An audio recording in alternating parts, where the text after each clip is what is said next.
Hiç Peygamberimiz Muhammed sallallahu aleyhi ve sellem'den kabrında bolğan okuyalarda okduğunuz böyle. Misalı, kişinikey bala kabrdan üstündeki yaşıl kupoldun terizesine kirip, emnilerdi körgündü. Je bolbasa Peygamberimizin denesini alıp kaçuğa hareket kılgan iki adamga emni buldu. Dayar bolsanız, başladık. 8 iyun 632 yıl. Düşenbe günü. Akırgı elçi Muhammed sallallahu aleyhi ve sellem 13 gün boyu oğurup jattı. Qaza bolğan günü 63 yaşında bolçu. Janada sahabalarına osiyatlarını aytıp, qoştoşu hutbaсын kıldı. Ömürünün akırkı günlerin bayqagan Hazreti Peygamberimiz, jakındары sahabalar menen qoştoşup 8 iyun düşenbe günü öz bölmösünde göz yumdu. El qaysıl jerge koyuunu oylanıp, akırı Peygamberimizin sözün esteşti. Peygamberlar can berigen jerde kömülüt. Ушундайча Peygamberimizin bölmösü tayardalып, akırkı saparga uzatıldı. Bugünkü günde Peygamberimiz sallallahu aleyhi ve sellem Nabavi meçitinde bol yaşıl kupoldun astında jatat. Kupol kurulgandan beri жүздөгөн жылдар boyu korgulup келет. Bol yaşıl kupoldun kuruluşu jana üstündögi terezenin özgöçö ordu бар. Hazreti Peygamberimizin kabrına күндүн nuru jana jamgır ушул кичинекей açılıp жабылчу terezeden kiret. Başka hiçbir жерден kiriş жоқ. Бирок эң алгач бул терезеде жок болгон. Эми көңүл буруңуз, кандайча кантип бул терезе коюлган? Hazreti Peygamberimiz каза болгондон кийин кайсы бир мезгилдерде Мадина шаарында жамгыр жаабай, шаарда кургакчылык каптап кетет. Мадиналыктар бул жолдон чыгуунун жолун карап, Айша энебизге кайрылып, анын каалоосу менен дароо ишке өтүштү. Анткени Айша энебиz Hazreti Peygamberimizin kabırı hiçbir terezesi жок kupol kurulup жабылганын жактырган эмес. Силер Peygamberimiz менен көк асмандын байланышын үзбөө үчүн бир чарасын тапкыла деди. Муну уккан адамдар биздин максатыбыз кабырды жаан жана бороон чапкындан коргоо гана болгон дешти. Мына ошентип Айша энебиздин каалоосу менен куполдун үстүнөн күн нуру жана жамгыр кирүүчү терезе ачууга токтолушту. Бул терезе ачылар замат Мадинага 3 күн бою жамгыр жаады.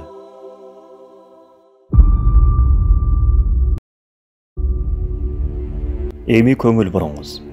Терезеден Hazreti Peygamberimizin кабырына кирген кичинекей жаш бала. Ал жерде болгон окуя туурасында окусаңыз, жаң дүйнөңүз тикен сыяктуу болот. Бирок биз мындан мурун Папа тарабынан Hazreti Peygamberimizin денесин Европага качырууну пландаган 2 кишинин окуясын айталы. 12 кылым.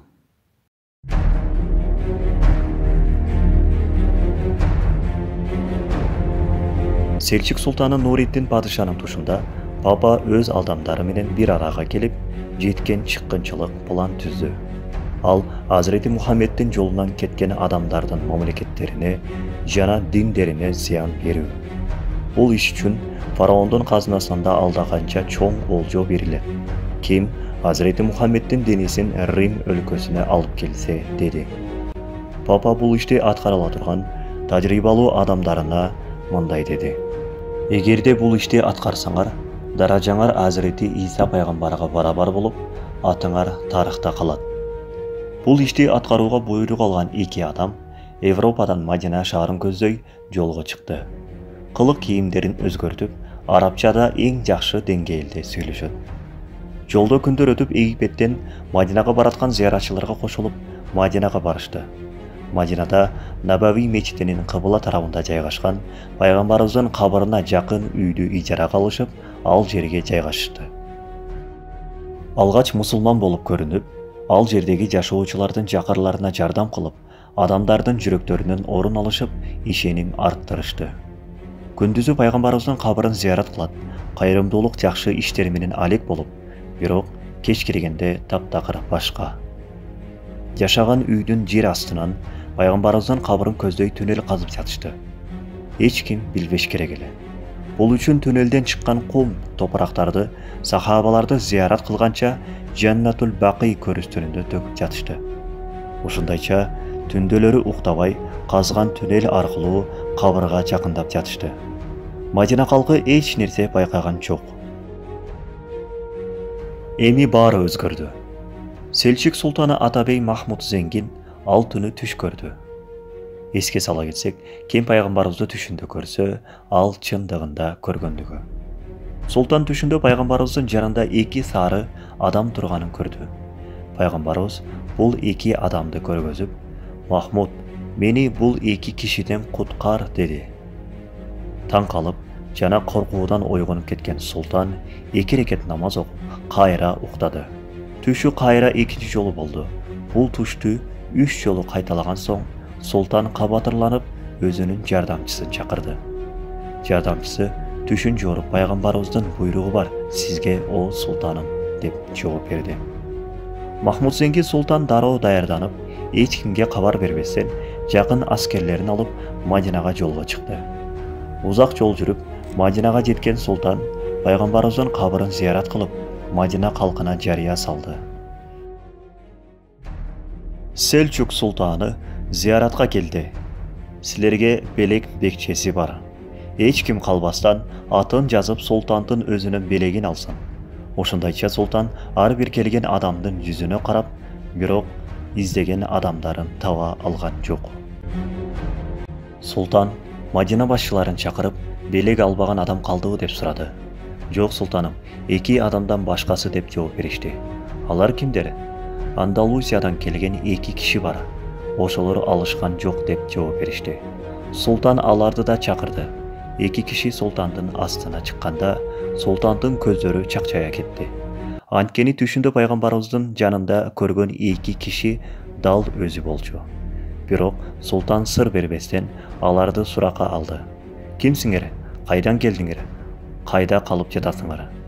Сұлтаным, Андалусиядан ажылык үчүн келдик. Жанада убактыбызды пайгамбарыбыздын жанында өткөрүүнү эңседик дешти. Сұлтан алардын жашаган жерине барды. Таң калыштуусу үйдө эч нерсе байкалбайт. Ошентсе да сұлтандын көрөгөчтүгү менен үйдүн астынан жер төлөө казылган түнел табылды. Сұлтандын аскерлери дароо эки кишини туткунга алышты. Ушундайча эки адам келген максаттарын айтып, пайгамбарыбыздын денесин качыруу үчүн узун жылдар бою даярдалганын мойнуна алышып, «Эй сұлтан, биз баарын айтып бердик. Себеби биз кабырга жакын калган кезде көк асман көрүнүп, үстүбүзгө кулап түшкөндөй болду. Аламат окуялар болду. Биз коркуп ал жерден качып чыктык. Эртеси сиздин келгениңизди уктук». Сұлтан баарын уккан соң аларды өлүм жазасына тартты. Бул окуя тарыхта пайгамбарыбыздын кабырынын корголуусуна себеп болду. Алгач түнел жабылып, Набави мечитинин жер асты коргошун менен бекилди. Ооба, ошол күндөн тарта бүгүнкү күнгө чейин корголуп келет.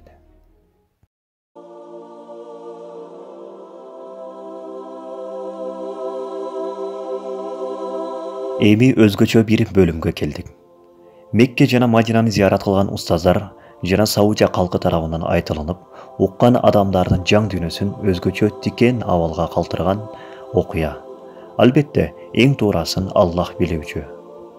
Окуянын айтылуусуна караганда, кичинекей көгүчкөн пайгамбарыбыздын кабырына учуп кирип, ал жерде өлүп калат. Мындан улам мадиналыктар көгүчкөндү кантип алып чыгууну ойлонушат. Жыйынтыгында күнөөсү жок жаш баланын алып чыгуусун туура көрүшөт. Ошентип, тандалган жаш баланы жашыл куполдун терезесинен ичкери киргизишти. Өзүнөн башка эч кимге кирүүгө насип болбогон жаш бала ичкериде белгиленген убакыттан көпкө кечигип жатты. Мындан кабатыр болгон эл жаш баланы сыртка тартып чыгарышты. Бирок таң калыштуусу баланын бир колунда көгүчкөн, экинчи колунда жүзүм бар эле. Муну көргөн эл ичкериде эмнелер болгондугун кабатырлануу менен сурашты. Жаш бала: «Мен ичкери түшкөнүмдө 5 киши көрдүм. Алардын ортосунда жүзүм бар эле. Мухаммед аттуу бир аба мени чакырып бул жүзүмдү берди. Жанындагы адамдардын аты Абу Бакыр, Умар, Осман, Али деген кишилер болчу. Алар эмне үчүн киргенимди сурашты. Мен сырттагы абакелер көгүчкөндү алып чыгуумду буйруду, дедим. Мухаммед деген адам мени бекем кармап, жакшы көрүп, жүзүмдү берди да, сырттагы абаларыңа айт. Бири-бирине жакын болсун, тынчтыкта жашасын, деди. Ооба, Başında aytып ötkөндөй эң туурасын Аллах билүүчү. Бирок таасирдүү окуя. Барыбызга пайгамбарыбызды зиярат кылууну, жана түшүбүздө аны көрүүнү насип кылсын иншаллах.